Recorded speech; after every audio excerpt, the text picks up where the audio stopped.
नमस्कार। देश और दुनिया की तमाम फटाफट खबरों में आपका स्वागत है। खबरों के लिए आपसे निवेदन की यदि आपने हमारे चैनल को सब्सक्राइब नहीं किया तो कृपया करके आपके अपने चैनल को सब्सक्राइब कर लें।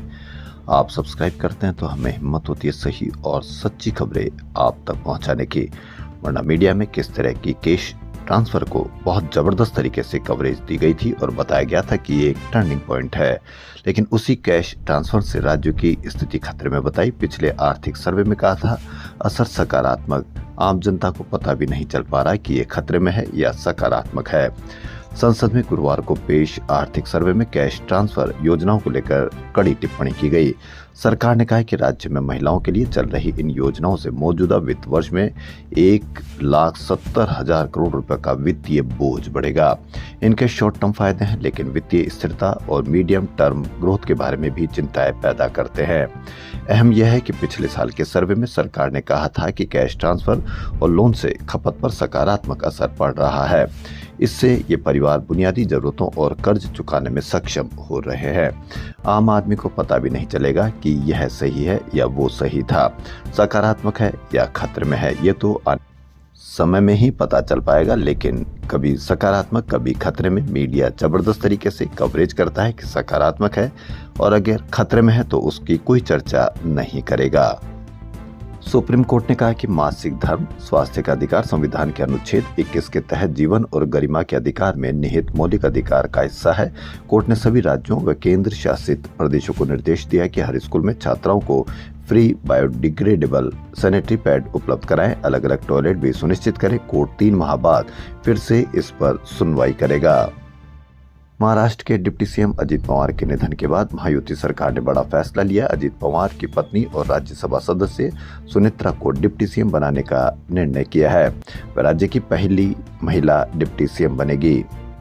वहीं सुनेत्रा की खाली सीट से बेटा राज्यसभा जाएगा। परिवारवाद पर कहीं कोई चर्चा होगी या नहीं होगी, इस पर भी आप अवश्य कमेंट करके बताएं। यह परिवारवाद पर सिर्फ कांग्रेस को ही घेरा जाता है। नए लेबर कोड के विरोध में देश में 12 फरवरी 2026 को होने वाले देशव्यापी आम हड़ताल में प्रमुख बैंक यूनियनें शामिल होगी। इन यूनियनों से जुड़े करीब 9 लाख बैंक कर्मचारी हड़ताल में शामिल हो सकते हैं। बैंकिंग सेक्टर के कर्मचारी 27 जनवरी को भी हड़ताल कर चुके हैं। क्या आपको पता चला हड़ताल पर क्या असर हुआ या लेबर लॉ से किन पर असर हो रहा है? इस पर कहीं चर्चा देखी, मीडिया कवरेज देखी या लेबर कोड के जरिए कहीं लेबर पर इसका असर पड़ेगा या नहीं पड़ेगा? कहीं पर भी कोई कवरेज नहीं। हो सकता है कि मीडिया आपको बताए कि लेबर कोड से कितना फायदा होगा, जितना अधिक काम करेंगे उतना अधिक आपके स्वास्थ्य पर कितना असर होगा, इसकी बात नहीं करेंगे। बात करेंगे कि जितना रुपया कमजोर होगा उतना आपको फायदा होगा, जितना आपको टैरिफ होगा उतना आपको फायदा होगा।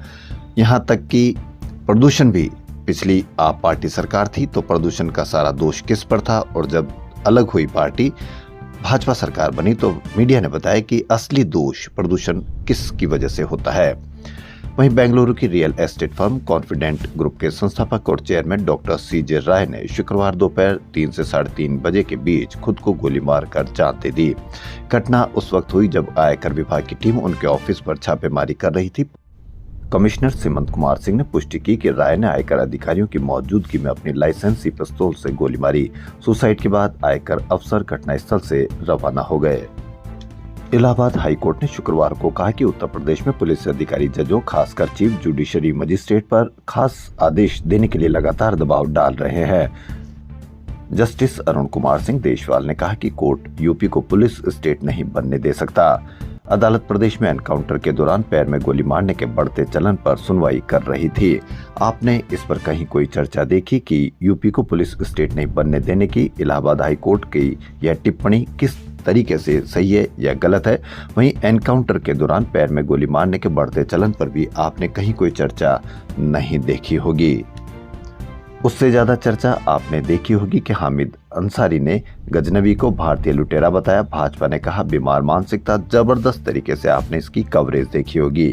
वहीं बांग्लादेश में चुनाव में 80 अल्पसंख्यक प्रत्याशी, सबसे ज्यादा कम्युनिस्ट पार्टी ने 17 को उतारा। बड़ी पार्टियों से सिर्फ 11 अल्पसंख्यकों को टिकट। हमारे देश में अल्पसंख्यकों को कितने टिकट दिए जाते हैं, इस पर भी आप अवश्य कमेंट करके बताएं और बताएं कि क्या आपने इसकी कहीं कोई कवरेज देखी। अमेरिकी न्याय विभाग ने करोड़पति जेफरी एप्स्टीन से जुड़े यौन शोषण केस में शुक्रवार को 30 लाख से ज्यादा दस्तावेज सार्वजनिक किए। इसमें माइक्रोसॉफ्ट के सह संस्थापक बिल गेट्स पर चौंकाने वाले दावे सामने आए। एप्स्टीन ने खुद को भेजे ईमेल में लिखा कि गेट्स ने रूसी लड़कियों के साथ संबंध बनाए जिससे उन्हें यौन रोग हो गया था। एप्स्टीन का दावा है कि गेट्स ने उनसे मेलिंडा को चुपचाप एंटीबायोटिक देने को कहा था।